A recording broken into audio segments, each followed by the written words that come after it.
திருப்பூர் மாவட்டம் பல்லடம் அருகே மலைக்கோவிலில் சாமலாபுரம் பகுதியைச் சேர்ந்த சேதுபதி சரண்யா ஆகியோரின் திருமண நிகழ்ச்சி நடைபெற்றது.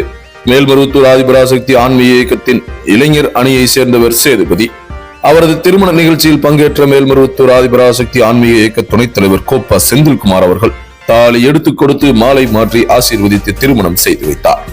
பொதுவாக முகூர்த்த நேரத்தில் தாலி கட்டியவுடன் மணமக்கள் 3 முறை மாலையை மாற்றிக்கொள்வர். அவ்வாறு மாற்றும் போது மணமகனை குனிய வைக்காமல் மாலை மாற்ற வேண்டும் என்று மணமகளை அனைவரும் கிண்டல் செய்து தொன்று தொட்டு ஒரு விளையாட்டான சம்பவமாக நடைமுறையில் உள்ளது. அவ்வாறு மணமகள் மாலையை மணமகனுக்கு மணியும் போது அருகில் இருந்தவர்கள் பேச்சை கேட்டு மணமகன் சேதுபதி தலையை குனியாமல் விளையாட்டாக நிமிர்த்தி கொண்டே போனார். ஆனால் அதை கண்ட மருவூர் சின்னவர் மனைவியிடம் பணிந்துதான் ஆக வேண்டும் என்பதன் அடிப்படையில் காமெடியாகவே மணமகள் போட்ட மாலையை பணிந்து ஏற்றுக்கொள்ளும்படி செய்தார். இச்சம்பவம் அனைவரும் மத்தியில் பெரும் மகிழ்ச்சி